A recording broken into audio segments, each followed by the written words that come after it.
Iranians never called themselves Persians, Medes, Parthians, or any other name, or Arabs, even though there are different ethnicities living in Iran, like Parthians, Medes, which are today's Kurds. Parthians are those people who live in northern part of Iran, such as Gilan and Mazandaran, or we still have some Arabs on the west side of the country, but they never called themselves other than Iranians. The name Persian, where did it come from? As I mentioned before in Farsi, but I'm gonna repeat it in English. At the time of the Achaemenid Empire, there were 29 states, from 23 to 29 states belonging to the Achaemenid Empire or Iranian Empire. One of those was Greece, and the Greek believed that the Persians are sons and daughters of Perseus and Cassiopeia, if I'm not mistaken. Yes, Zeus had a son named Perseus and the daughter of Andromeda, the constellation Cassiopeia. They got married, and the byproduct, or whatever you want to call it, were the Persians. So the Persian name actually, or Perses, which Greek named us, comes from Greek people, not Iranians. Even today, even though never use the Persian name, even today they don't call themselves as Persian, or they don't mark each other as Persians or Azeris, or they all call themselves Iranians. Iran has a long history. It's one of the oldest civilization, one of the oldest country in the existing universe, I would say.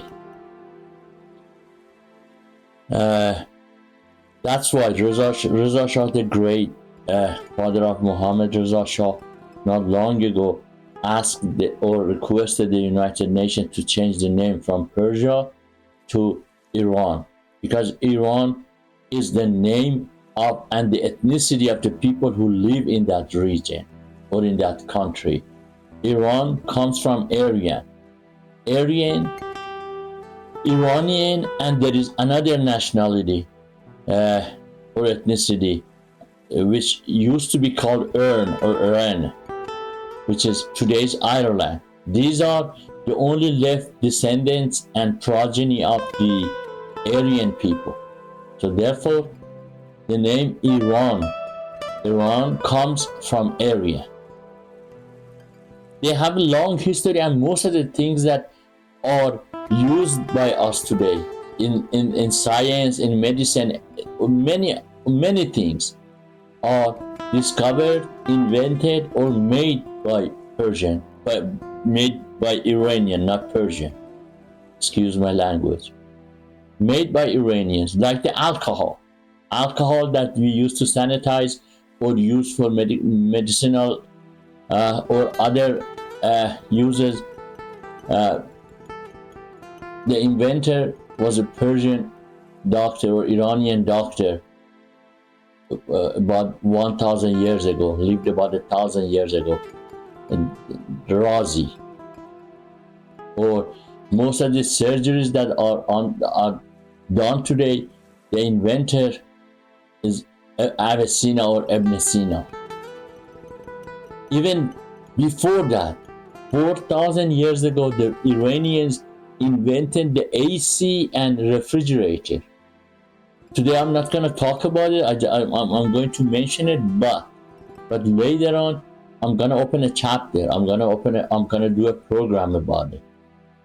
But today I want to talk about a few things that Iranians knew about 4,000 or 5,000 years ago, and still some people are practicing it, and even in medicine, like in Farsi language, when somebody is sick or patient, we call it in English, we call it patient, or something like that. In Farsi, it is called bimar. Bimar consists of two words, bi and mar. Bi means without, mar means a snake. So if somebody was sick, they would call him bimar, or without a snake. Why? Because about 4,000 or 5,000 years ago, the Iranians knew they kept venomous snake in their houses, and they knew if they introduce a little bit of venom into their system every day, the immune system is going to be getting used to it, and it's going to be strong and stronger. Therefore, they will not get sick. So anybody who got sick, they would call it bimar, because he didn't have a snake, without a snake. Or when you talk about the first democracy, everybody is going to say, or think or say, it's Greek people, or Greece invented the first democracy. No, way before that. At the time, Greece was part of the Persian Empire. The Achaemenids were the first empire, was the first democracy inventor. How? The king, terminology of king of the kings that are using, some of people are using it for Jesus Christ. Actually, that came from Iran, the king of the king, because as I mentioned, there were 29 countries or states. Each state had a king, and the king residing in the capital. It could be Persepolis, it could be Anshan or Shusha or Susha. It doesn't matter. He was the king of the kings, and that was a democracy. I'm gonna talk about this later on in another program, but I'm gonna mention it a little bit because it's very important, especially for us in United States of America. So we know a little bit about history. And those 29 kings reside over different countries, or one of those 29 states. So every year, as you can see on the pictures and writings on the walls of Persepolis, you can see it if you do a Google research. You see some people, king is sitting on a chair and he's holding a flower, and some people bringing gifts for the king. King didn't need any of these kings.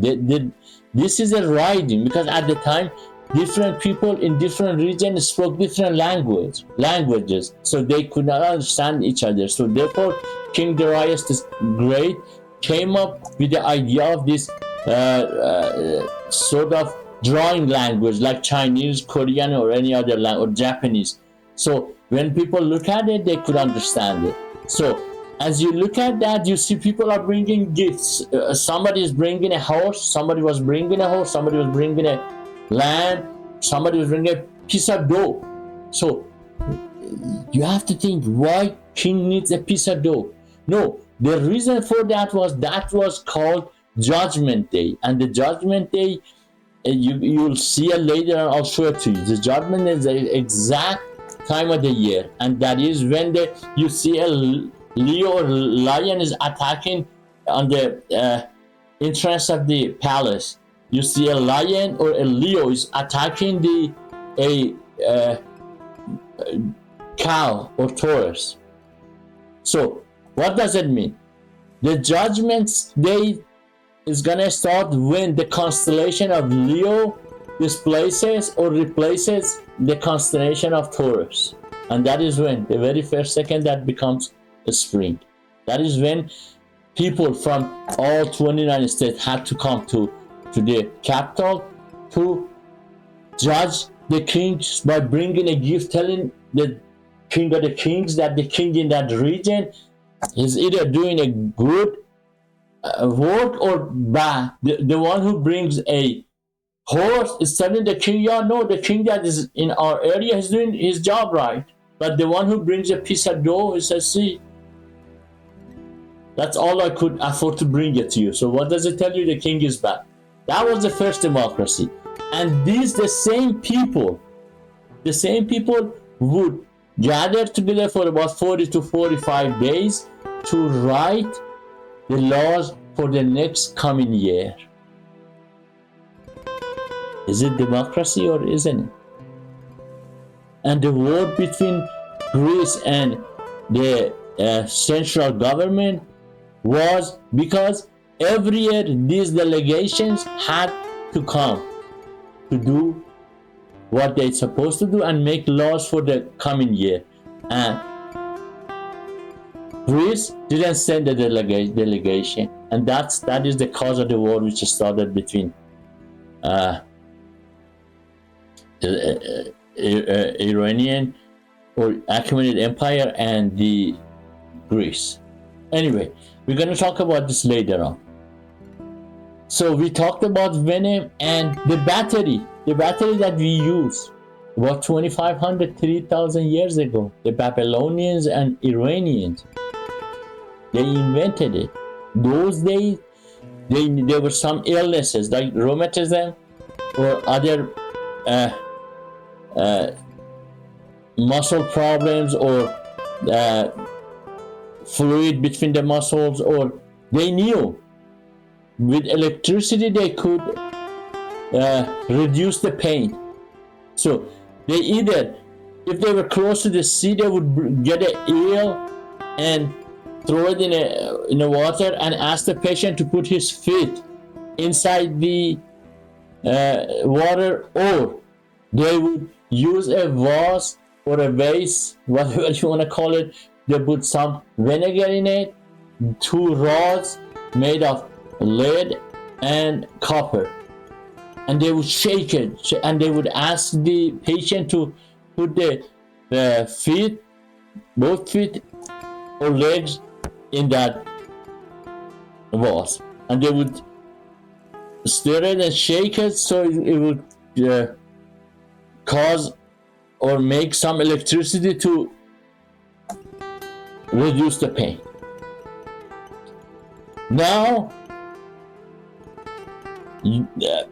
the Xenophon, the historian, the Greek historian and philosopher, he lived in King Cyrus the Great's palace for 23 years and wrote a book. He wrote a book which is called The Life and Times of King Cyrus the Great. We're gonna talk about this later on. But what is so interesting about this? The Constitution of United States, when the U.S. separated or liberated from England, about a few years after, I think it was James Madison, Alexander Hamilton, and George Washington. They feared that the consequential act of some people will reverse this freedom and liberty. So they thought it's better to have a constitution. So I think it was in May of 1787, then they sat together, they decided to write a constitution in secret. At the time, Thomas Jefferson had 2 books.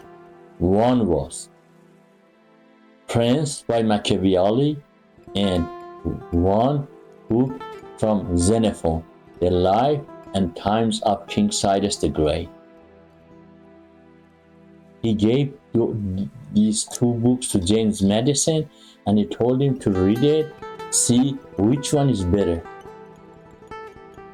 to use as the foundation and base of the U.S. Constitution. So James Madison goes through the books And later on, when they get together, when they sat together and got together to write the Constitution, James Madison mentioned that the book Prince by Machiavelli is a book about dictatorship, and it's not there's nothing good in it for democracy. But the book from Xenophon, that is what this country needs, and the basis and foundation of the U.S. Constitution was from that book, The Life and Times of King Cyrus the Great, and the Constitution written by these people in privacy and secrecy, and therefore on September 1787 became the U.S. Constitution. There was some ratification later on, which we don't talk about. We're not going to talk about. I think that's enough for this program. I was hesitant to do English program because I didn't know if we have viewers or no, but I had some emails and some phone calls and some close relatives who do not speak Farsi, and they were interested to have a program in English. So once a week we're gonna do a program in English if there is enough time and if there is patience. Hopefully we're gonna do it. Take care of yourself until next program.